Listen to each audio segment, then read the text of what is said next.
Let's do a different type of example. The previous two were going to be they're linear functions. What happens if we say that we want to prove that limit as x goes to 2 of x squared is equal to 4? So now we are dealing with a quadratic function. So just as before, let's make a chart here of what do we want and what do we have. So what do we want? The same exact thing as we always want, the gap condition to be less than epsilon. What do we have? The same exact thing as we always have. The absolute value of x minus c is less than delta and is also strictly positive.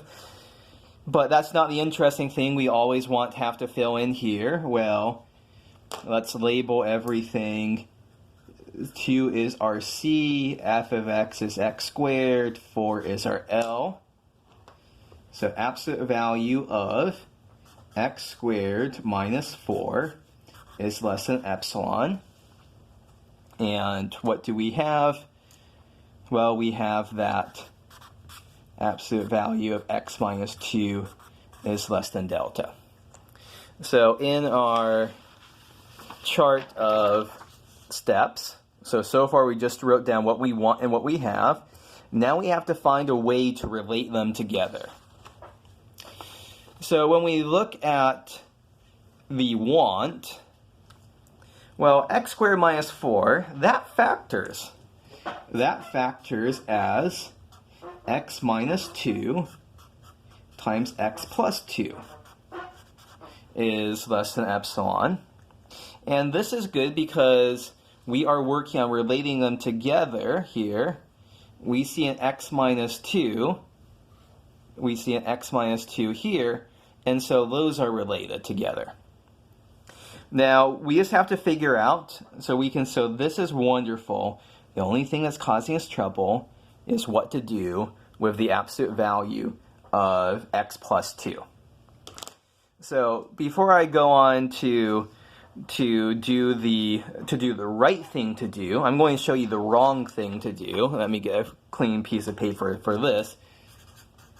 So a very common wrong thing to do would be to simply say absolute value x minus 2 is less than, so if we're just going to basically divide both sides of this inequality by absolute value x minus x plus 2.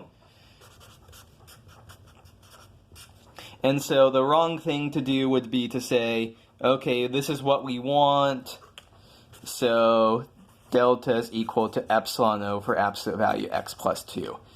This is nonsensical, and this is nonsensical. Why? Because delta can't depend on x. And here we have delta in terms of x. The only thing delta is allowed to depend on is epsilon, and the only other things you can have in there are going to be numbers and stuff like that. So this is not allowed. So now that we said this is what's wrong, we want to talk about how we can patch this up in order to make things right.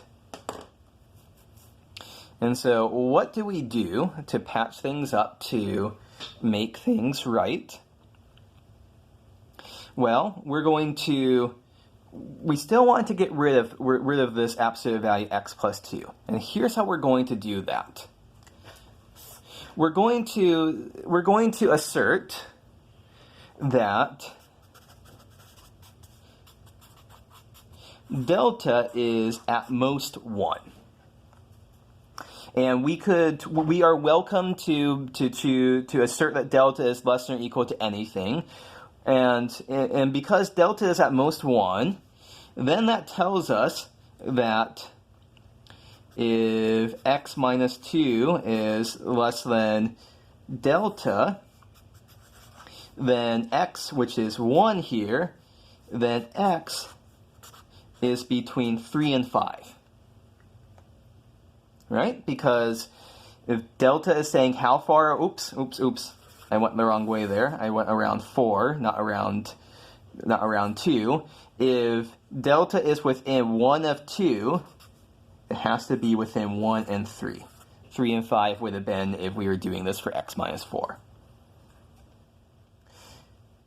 So, if x is between 1 and 3, that tells us that x plus 2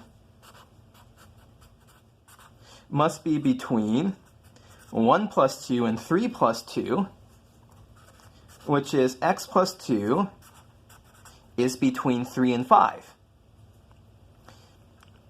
So, in particular, the important thing here is that x plus 2 is less than 5. And so going back over to what we want, we can say here that x minus 2 times x plus 2 is less than x minus 2 times 5. I'm not verbally saying absolute values, but I'm writing them.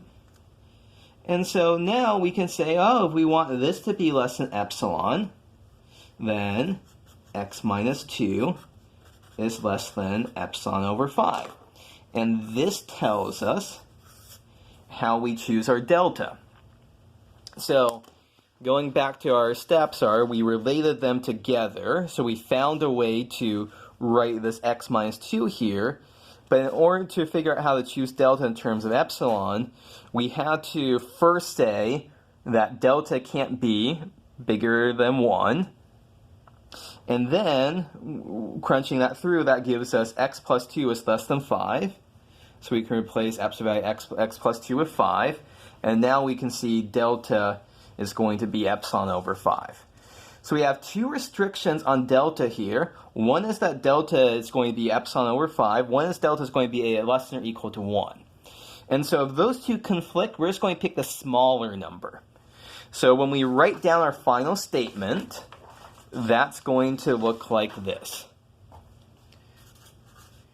We know that the limit as x goes to 2 of x squared is equal to 4 because the following is true for any epsilon greater than 0. If absolute value x minus 2 is between 0 and delta, then absolute value of f of x, which is x squared minus 4, is less than epsilon, where delta is the minimum of 1 and epsilon over 5. So why can we choose this minimum? Because, well, if this value of delta works, we can always make delta smaller. So on the one hand, we want delta to be less than or equal to 1. On the other hand, we're getting equal to epsilon over 5. So epsilon over 5 is less than 1. We're just picking epsilon over 5. This isn't coming into play at all. If epsilon is really, really big, if epsilon is 100, you might not wonder, well, why are we making epsilon so big? Well, epsilon is 100.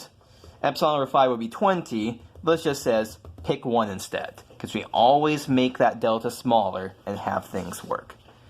So this is how we would do a proof for a quadratic function case. And so the important thing is that we had to introduce, it's like before, but with this extra little side quest here to deal with this absolute value x plus 2 term.